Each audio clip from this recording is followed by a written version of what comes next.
পাদ্রী সাহেব বসেছেন, তিনটি প্রশ্নের উত্তর দেবেন। আল্লাহ কি করছেন, কেউ কথা বলছেন না। তখন ইমামে আযম আবু হানিফা ছোট্ট, চাচা যান একটু সময় দেবেন। চুপ চুপ চুপ চুপ, এক ধমক দিয়ে বসে। দ্বিতীয়বার আবার বলছেন, পাদ্রী সাহেব তিনটি প্রশ্নের উত্তর দেবেন, কেউ আছেন? কেউ কথা বলছেন না। ইমামে আযম আবু হানিফা 7 বছর বয়স, চাচা যান একটু সময় দেবেন, এক ধমক চুপ হয়ে গেল। তৃতীয়বার আবার পাদ্রী সাহেব বললেন, এটাই লাস্ট, আছেন কেউ তিনটি প্রশ্নের উত্তর দেবেন? সব খামোশ। ইমামে আযম আবু হানিফা বললেন, চাচা যান একটু সময় দেবেন। এই তুই বাচ্চা ছেলে, কি বলতে গিয়ে কি বলে ফেলবি, আমরা তোর মুরব্বি বসে আছি। হ্যাঁ, আমাদের বেইজ্জতি মানে ইসলামের বেইজ্জতি। চাচা, বেইজ্জতি হতে দেব না বলেই তো সময় চাচ্ছি, সময় না। ইমামে আযম 7 বছর বয়স নামালেন, বললেন, পাদ্রী সাহেব আপনি যেখানে বসে প্রশ্ন করেছেন আমাকে ওই জায়গায় বসে উত্তর দেওয়ার সুযোগটা করে দেবেন। ইমাম পাদ্রী সাহেব বললেন, ঠিক বলেছে ছেলে। আস্তে করে নেমে ওই জায়গায় বসলেন। ওখান থেকে উঠে ইমামে আযম সিংহাসনে বসেই বললেন, প্রথম প্রশ্নের উত্তর শুনুন। আল্লাহ কি করছেন? আপনার মতো উপরের মানুষকে নিচে বসালেন, নিচের মানুষকে উপরে বসালেন, এই করছেন। একটু জোরে। পাদ্রী সাহেব উত্তর পেয়েছে। দ্বিতীয় প্রশ্ন, আল্লাহর আগে কে ছিল? পাদ্রী সাহেব আপনি সংখ্যা গুনতে জানেন? তো রেগে ফায়া। আমাকে যদি আপনারা বলেন, হুজুর সূরা ফাতিহা জানেন? বলেন, আমার কি হবে? বলবেন কথা বলে স্বাভাবিক মন খারাপ হবে। এই হাফেজে কোরআনকে যদি কেউ বলে সূরা ফাতিহা জানেন, কতটা মন খারাপ হবে। পাদ্রী সাহেব এত বড় জ্ঞানী, তাকে বলছেন সংখ্যা গুনতে জানেন? সে তো রেগে ফায়া। কি গুনতে হবে? বাচ্চা ছেলে কথা বলতে জানে না। পাদ্রী সাহেব রাগ করবেন না, একটু জিজ্ঞেস করুন, হ্যাঁ কি গুনতে হবে বলো। পাদ্রী সাহেব বলুন তো 10 এর আগের সংখ্যাটা বলুন তো। 10 এর আগের সংখ্যা 9, 9 এর আগে, 8 এর আগে, 7 এর আগে, 6 এর আগে, 5 এর আগে, 4 এর আগে, 3 এর আগে, 2 এর আগে, 1 এর আগে সংখ্যা বলো। 1 এর আগে শূন্য কি, জিরোটা কি সংখ্যা?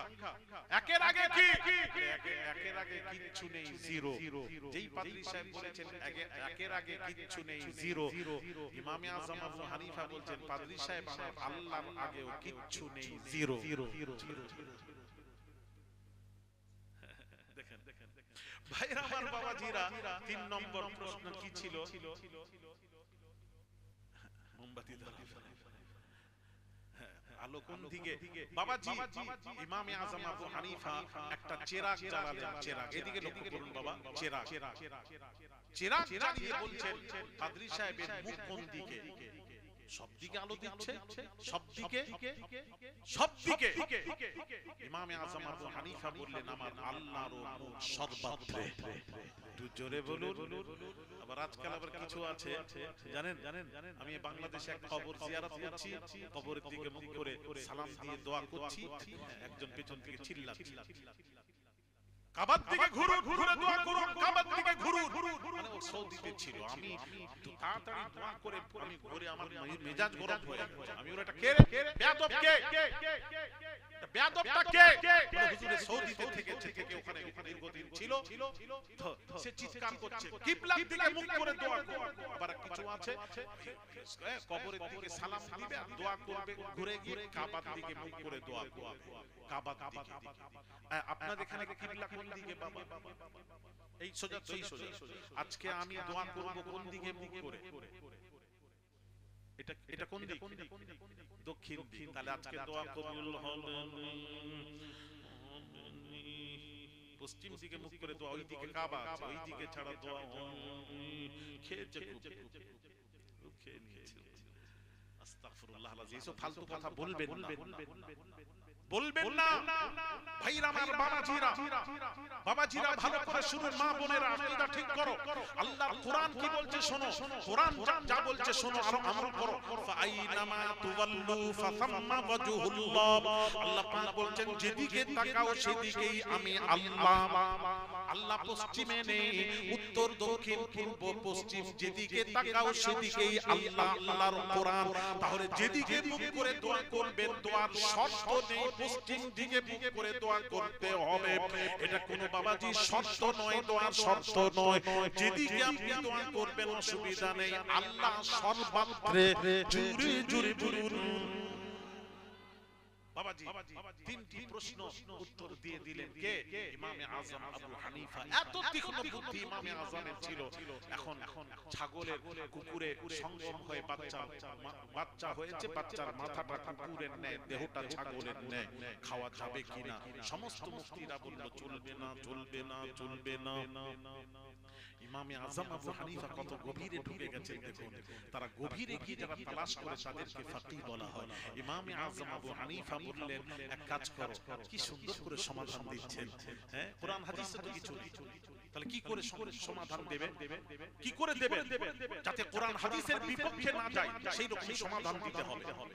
তো ইমামে আযম আবু হানিফা রাহিমাহুল্লাহ উত্তর দিচ্ছেন, বলছেন তোমরা এক কাজ করো, একটা একদিকে তোমরা ঘাস দাও, আরেক দিকে মাংস দাও, দিয়ে দেখো বাচ্চাটা কি খায়। যদি বাচ্চাটা যদি ঘাস খায় তাহলে ভাববে ছাগল ঘাস খায়, তাহলে ওকে খাওয়া যাবে, জায়েজ। তবে জবাই করার সময় এই ক্ষেত্রে মাথাটা পুরো কেটে আলাদা করে দেহটা খাওয়া জায়েজ। এই ক্ষেত্রে মাথাটা আলাদা করতে হয়, মাথাটা কেটে আলাদা করে দেহটা খাওয়া জায়েজ। আর যদি ঘাস না খেয়ে যদি মাংস খায় তাহলে ভাববে কুকুর মাংস খায়, তাহলে ওকে কুকুর গণ্য করা হবে, ওকে খাওয়া হারাম হারাম হারাম। কুকুর মাংস খেলে কুকুর গণ্য হবে, আর ঘাস খেলে ছাগল গণ্য হবে। খাওয়া জায়েজ ঘাস খেলে, তবে জবাই করার সময় মাথাটা আলাদা করে দেহটা খাওয়া জায়েজ। সুবহানাল্লাহ বললেন না? আবার প্রশ্ন গেল, হুজুর একদিকে মাংস দিয়েছি, একদিকে ঘাস দিয়েছি, বাচ্চাটা মাংস খাচ্ছে ঘাসও খাচ্ছে, এখন কি করব? এখন দুটাই খাচ্ছে। চার ইমামের এক ইমাম ইমামে আযম আবু হানিফা রাহিমাহুল্লাহ, নু'মান বিন সাবিত আবু হানিফা রাহমাতুল্লাহ আলাইহি, তিনি কি বললেন শোনো গো যুবকেরা, বাবাজিরা, ও মা বোনেরা, ইমামে আযম আবু হানিফা হুজুর বললেন ঘাসও খায়, যদিও গোশত খাচ্ছে ঘাসও খাচ্ছে, এই অবস্থা দেখলে তোমরা এক কাজ করো, তাকে একটা লাঠি নিয়ে তাকে মারো, পিটাও, পিটানোর পর তার আওয়াজ শুনতে হবে। সে যদি কুকুরের মতো ডাকে তাহলে তাকে খাওয়া যাবে না, হারাম হারাম হারাম। আর কুকুরের মতো না ডেকে যদি ছাগলের মতো ডাকে তাহলে বাবা ছাগল গণ্য হবে, খাওয়া জায়েজ।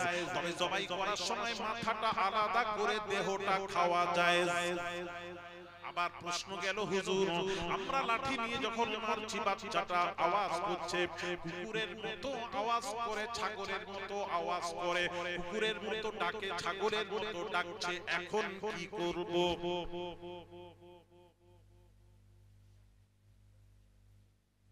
এই কথা বলুন, এখন কি করবে?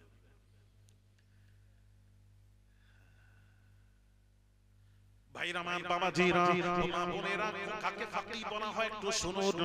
এমন সময় বাবাজি ইমামে আযম আবু হানিফার কাছে প্রশ্ন গেল, হুজুর সে কুকুরের মতো ডাকে, ছাগলের মতো ডাকছে, এখন কি করব? নু'মান বিন সাবিত আবু হানিফা হুজুর বলছেন তার সামনে পানি খেতে দাও, পানি পানি পানি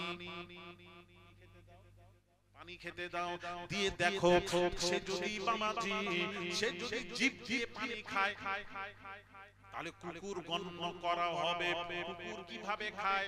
পানি জিভ দিয়ে খায়, জিভ দিয়ে খেলে কুকুর গণ্য হবে, তাকে খাওয়া হারাম হারাম হারাম।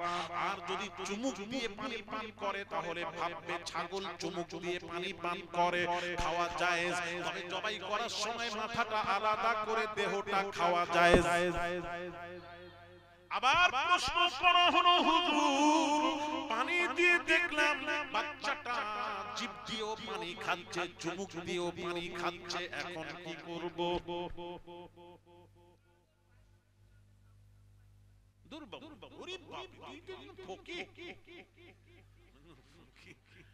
হয়নি হয়নি বল।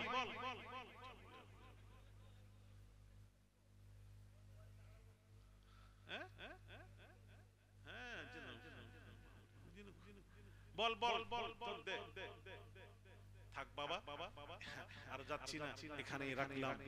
ফাকি বুঝালাম, ইনারা হলেন ফাকি। কি হলো না না না, চলো এখান পর্যন্ত থাক। কি হচ্ছে না হচ্ছে আগে আবার দেখে আমি বলবো। আরে যতটুকু জেনেছি সেটা বলবো, তারপরে দেখি মেদিনীপুরে যাবে, তার আগে আমি জেনে রাখবো। বেশ হয়ে গেল। না না না না বলবেন, ব্যস্ত থাকবে, বলবে, আমি বলবো। বাবাজি কি বলছো? ইসলামের সবচেয়ে সমস্যার সমাধান করেছেন ফাকিহগণ, খাস করে ইমামে আযম আবু হানিফা। ইনি হলেন ফাকিহ। গভীরে গিয়ে তালাশ করেন। শুনবে কোন ইমামে আযম আবু হানিফা? একটু শোনো বাবাজি। উনি হজ পাকে গেছেন, হজ করতে গেছেন।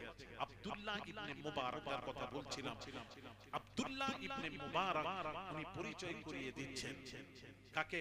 ইমাম বাকির এসেছেন হজ পাকে। ইমাম বাকির কে জানেন? নবীজির ইমাম হোসেনের ছেলে যাইনুল আবদিন, তার ছেলে ইমাম বাকির। আরে বাপ রে, নবীজির বংশ, নবীজির বংশ। ইমাম হুসাইনের ছেলে যাইনুল আবদিন, যাইনুল আবদিনের ছেলে ইমাম বাকির, নবীর বংশধর হজ পাকে এসেছেন। এসে আব্দুল্লাহ ইবনে মুবারাক ইমামে আযম আবু হানিফার সম্পর্কে পরিচয় করে দিচ্ছেন। ইনি হলেন নুমান কুফার, নুমান বিন সাবিত আবু হানিফা, বড় ইমাম। যেই বলেছেন ইমাম বাকির, ইমাম বাকির নবীর প্রধান ইমাম বাকির রেগে গিয়ে বলছেন, ওই তুমি নুমান বিন সাবিত আবু হানিফা? ও তোমার ব্যাপারে তো অনেক আমি শুনেছি, আমি অনেক শুনেছি। কি শুনেছেন? না, তুমি আমার দাদা জানের, রাসূল পাক সাল্লাল্লাহু আলাইহি ওয়াসাল্লাম আমার দাদা জানের হাদিসকে না মেনে তুমি নিজের কিয়াস অনুযায়ী অনুমান করে তুমি হাদিস বয়ান করো। আমার দাদা জানের হাদিস তুমি হাদিসের উপর আমল না করে তুমি নিজের অনুমান করে কিয়াস করে তুমি হাদিস মানুষকে বলো, মানুষের সামনে তুলে ধরো। সেই নুমান বিন সাবিত আবু হানিফা, ইমামে আযম আবু হানিফা আদবের সাথে, কত আদব ছিল, আদবের সাথে দাঁড়িয়ে বলছেন নবীজির কলিজার টুকরা আহলে বাইত, তাদের সাথে বেয়াদবি হলে সব ধ্বংস। আদবের সাথে বলছেন, হুজুর একটু আমি তিনটি প্রশ্ন করব, আপনি তিনটি প্রশ্নের উত্তর দেবেন? বলে হ্যাঁ করো। তো ইমাম বাকির তিনটি প্রশ্ন করেছিলেন ইমামে আযম আবু হানিফা রাহিমাহুল্লাহকে। তিনটি প্রশ্ন কি কি? প্রথম প্রশ্ন ছিল, বলুন তো দেখি পুরুষ বেশি শক্তিশালী না নারীরা বেশি শক্তিশালী? কারা? নারীর তুলনায় পুরুষ শক্তিশালী, সব দিক দিয়ে শক্তিশালী পুরুষেরা। আর নারীদেরকে বলা হয় বুদ্ধির দিক দিয়ে, জ্ঞানের দিক দিয়েও নারীর থেকে পুরুষেরা বেশি জ্ঞানী। আর পুরুষের তুলনায় নারীরা কেমন জানেন বলা হয়েছে? আমরা পড়েছি কিতাবে, নাকিসুল আকল, মানে পুরুষের তুলনায় অর্ধেক জ্ঞান রাখে নারীরা। অর্ধেক, নাকিস মানে অর্ধেক।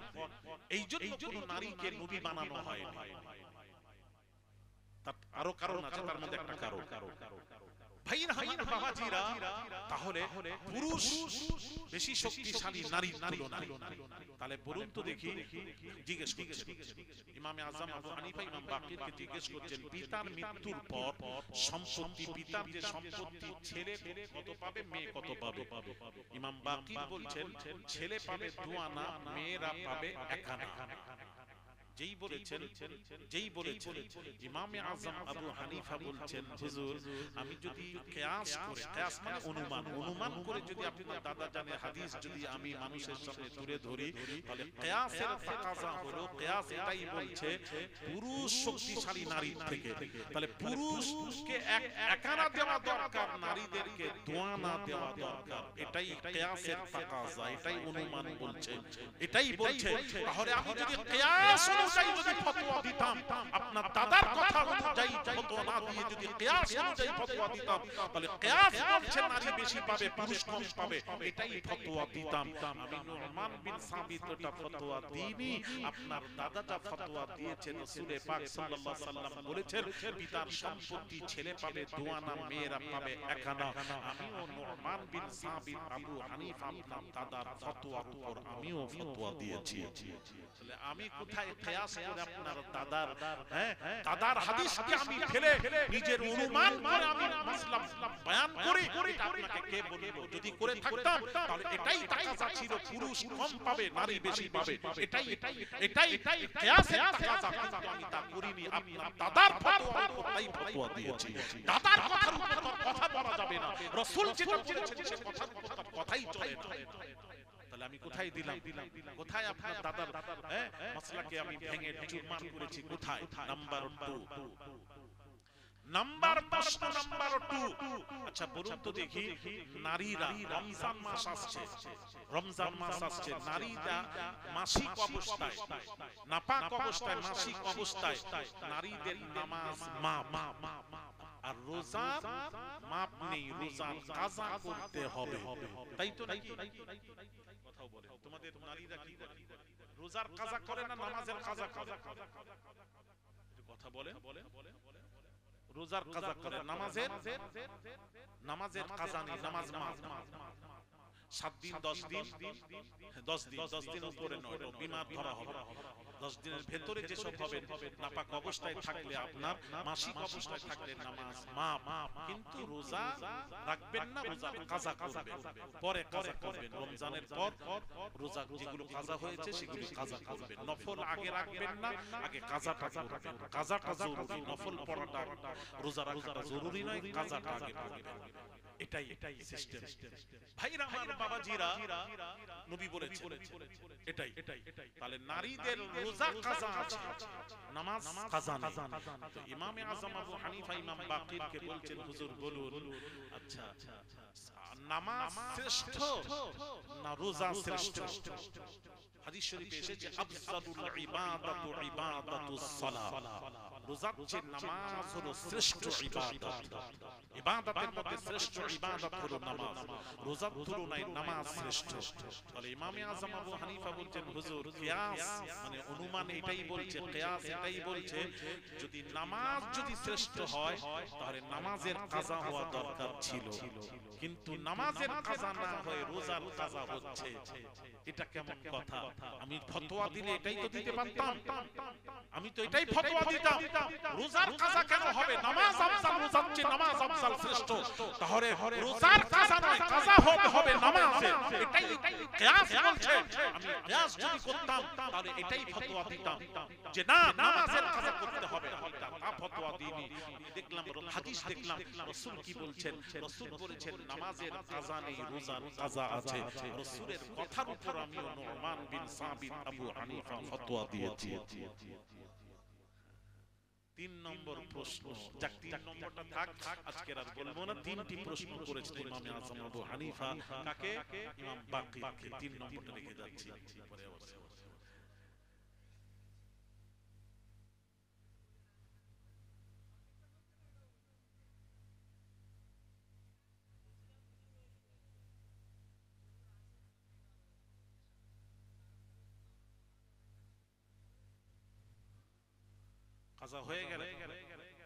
কাজা হয়ে গেলে পড়বে।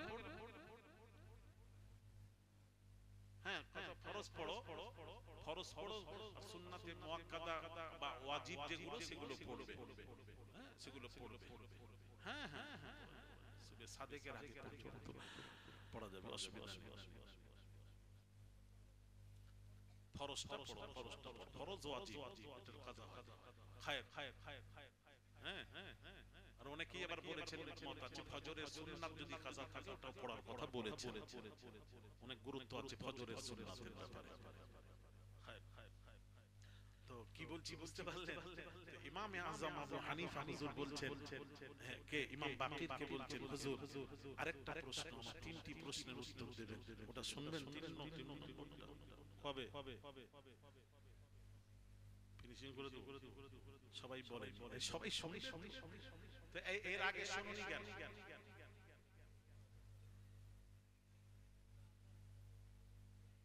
বুঝাইনি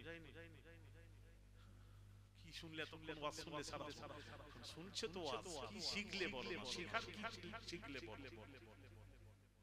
তাহলে ক্লাস করি আমি, এখন তো আর ওয়াজ করিনি, ক্লাস করি এখন। শেখার আছে কিছু, এগুলি শেখার আছে কিনা তোমরা তো বলতে পারবে। এটা জানা থাকলে রাস্তায় কোথাও ধরলে আমি বলিয়ে বলে বেরিয়ে আসতে পারি। বড় বড় মাওলানা তাকিয়ে থাকবে বলে তুমি কার কাছে শিখেছো জিজ্ঞেস।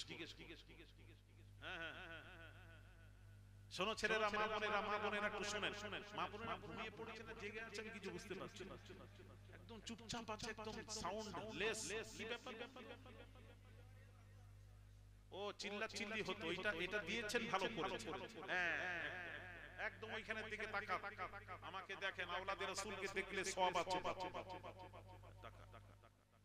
ওই জন্য চুপচাপ আছে না। গত বরে দাওনি তো, এগুলো দেবে, কিন্তু প্রতি বছর দেওয়া হয় তো চিল্লা হয়। হ্যাঁ, ও পর্দা করে দিয়েছে। আচ্ছা একটু শোনো, 3 নম্বরটা শুনবে না? এদিকে তাকাও। হায় ইমামে আযমকে জেনে নাও আমাদের কোন ইমাম।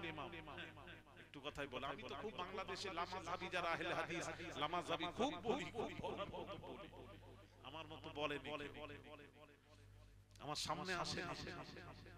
হ্যাঁ, ইমামে আযম বলে, ওরা বলে নাকি ইমামে আযম বেশি কিয়াস করে, ভুল ব্যাখ্যা করে, ডাহা ভুল মিথ্যা বলছে তার উপর। ইমামে আযম সবচেয়ে কম কিয়াস করেছে।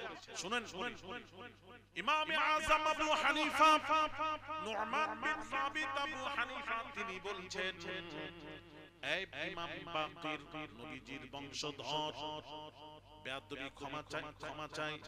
আরেকটি প্রশ্ন আমার, ওই মোজার উপর, মোজা চামড়ার মোজার উপর মাসলা হচ্ছে ফজরের ওযু করে মোজাটা পরে নেবেন, শীতকালে চামড়ার মোজা পরে নেবেন।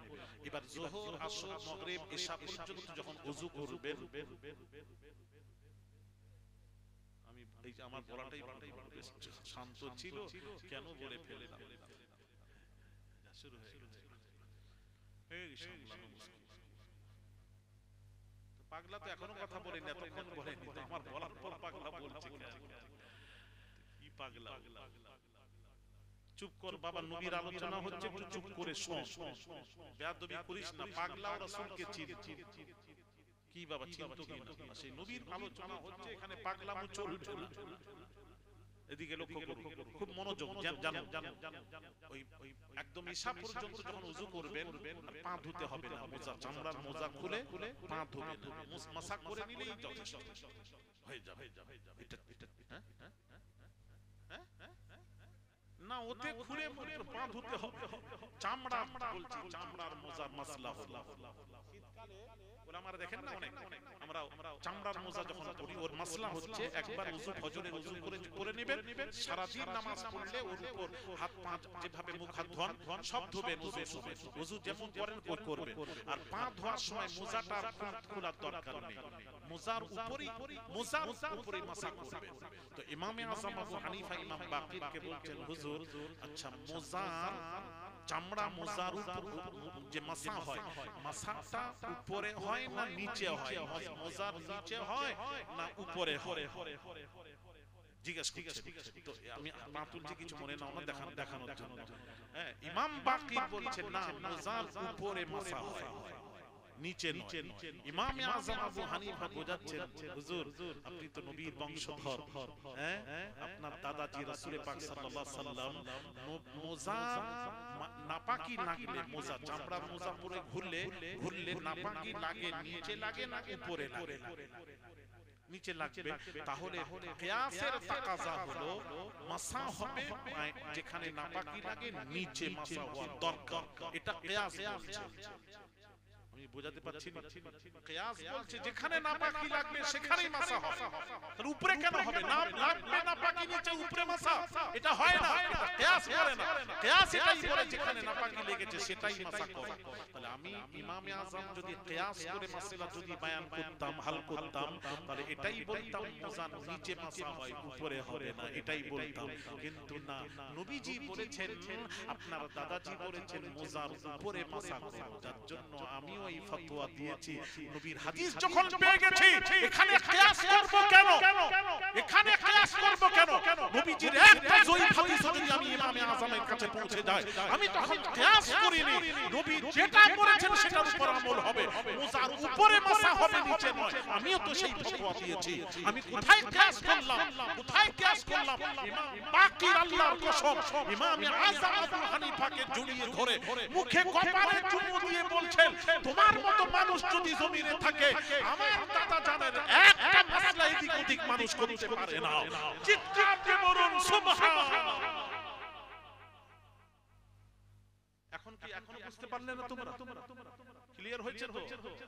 আমাদের ভালো করে শুনো, যারা বলে আমাদের ইমাম নাকি বেশি কিয়াস করে, বলে দেবে তাকে, জানে না সে আমাদের ইমামে নুরমান বিন সাবিত আবু হানিফা সবচেয়ে কম কিয়াস যদি কোনো ইমাম করেছেন সেটা ইমামে আযম আবু হানিফা। সবাই এসে গেছে, আজরাইল, মালাকুল মউত, ইসরাফিল, জিবরাইল, আজরাইল সব এসে গেছে।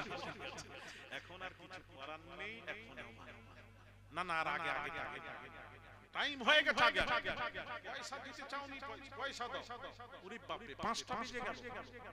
ওরে বাপ রে, 5টা বেজে গেল। আগে টাকা দাও, টাকা দাও, তারপর কথা বলতে। টাকার কথা নেই। অনেক কথা ছিল, অসমাপ্ত ওয়াজ আমি পরে আবার পুরো করব ইনশাআল্লাহুল আজিজ। কিছুই হলো না, আমি যে শুরু করেছিলাম কোথায় আমার তো কোথায় চলে গেলাম। যা কিছু জানা হলো, জানা হলো কি কথা বলেনি, জানা হলো কি ওইটা তোমরা জানোনি কেন? যত মলবি আসে তো জানবে তো, তোমরা বলবে কি করে? তোমরা নাম জিজ্ঞেস করলে জানবে, জিজ্ঞেস করলে প্রশ্ন লিখে দেবে।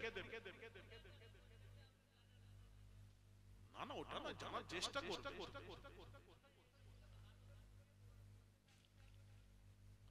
ভাইয়ের আমার বাবাজিরা, এখন আসুন একটা কথা বলি। বাবা, হাদিস শরীফ কি বলছেন?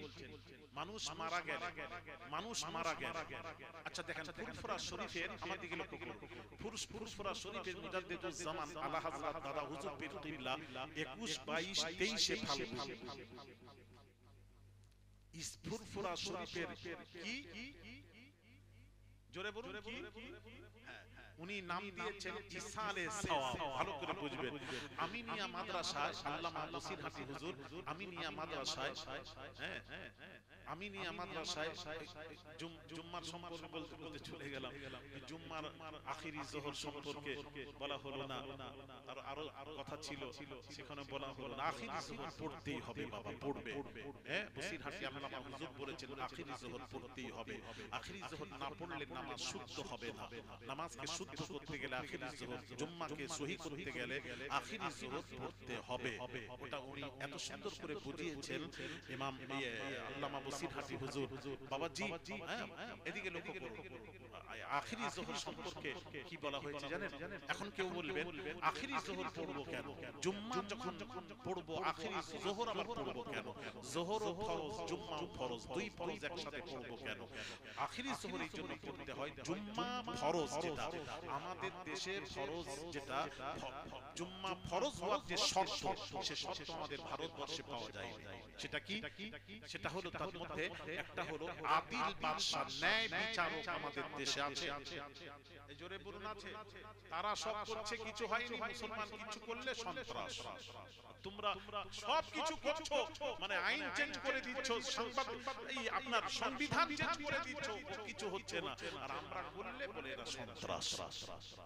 তাহলে ন্যায় বিচার না থাকার দরুন এখানে আখিরি যোহর পড়তে হবে। আল্লামা হুজুর বলেছেন শর্ত পাওয়া যায় না, আখিরি যোহর পড়তে হবে।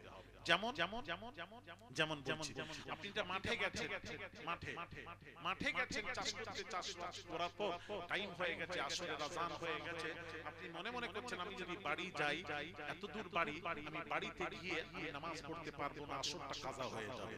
এখন আপনি আসর পড়তে গেলে, এদিকে লক্ষ্য করুন, আসর পড়তে গেলে এখন ওযু করতে হবে, ওযু করতে হবে, ওযু দেখছেন, পানি দেখছেন, পানি দিয়ে ওযু করতে হবে। একটা কলসিতে পানি আছে, কলসির মুখটা খোলা, এখন পানি দিয়ে ওযু করবেন, ওযু করবেন। এখন মন বলছে এই পানিটা তো খোলা, মুখ খোলা, এখানে একটা শুকরও তো মুখ দিয়ে পানি পান করতে পারে, ফাঁকা জায়গায় শুকরও তো মুখ দিয়ে পানি পান করতে পারে। তাহলে শুকর যদি মুখ দিয়ে পানি পান করে, পানিটা কি হবে? নাপাক হয়ে যাবে। এখন কি করবেন? মনে একটা সন্দেহ লাগলো, আপনার সন্দেহ লাগলো, এখন এই পানিটা খোলা পানি, যে কেউ কুকুর শুকর মুখ দিয়ে পানি পান করতে পারে, তাহলে তো নাপাক হয়ে যাবে, কি হবে? এখানে মাসলা কি? মাসআলা শুনবেন, এখানে মাসআলা হলো ইমামে আযম আবু হানিফা বলছেন তোমরা ওই পানি দিয়ে ওযু করো। ঠিক আছে, ওযু করলাম, করার পর তো সন্দেহ তো রয়ে গেল, সন্দেহ তো দূর হলো না। ওযু করার পর তো সন্দেহ হচ্ছে, যদি নাপাক থাকে, নাপাক পানি দিয়ে তো ওযু হবে না, ওযু না হলে নামাজ হবে না। সন্দেহ তো এখনো, ওযু করার পর তো সন্দেহ দূর হলো না। তখন ইমামে আযম আবু হানিফা বলছেন সন্দেহকে দূর করার জন্য ওই ওযুর পর আবার মাটি দিয়ে তাইয়াম্মুম করে নাও। তাহলে কেন? তাহলে ওই সন্দেহ যদি থাকে, যদি আসরেই মুখে পানি পান করে, তাহলে পানি তো নাপাক, ওই নাপাক পানি দিয়ে ওযু হবে না, ওই তাইয়াম্মুম যে করছো, ওই তাইয়াম্মুম দিয়ে ওযু হয়ে যাবে, ওযু হলে নামাজ হয়ে গেল। আর একটু জোরে হবে না? বুঝতে পারলে? এই জন্য এই যে জুম্মায় যে শর্ত পাওয়া যায়, এখানে পাওয়া যাচ্ছে না, তাহলে সন্দেহ, এই জন্য বলা হচ্ছে নামাজ পড়ো, জুম্মা ছাড়ো না, নামাজ পড়ো। নামাজের পর যে সন্দেহ রয়ে গেল, সন্দেহকে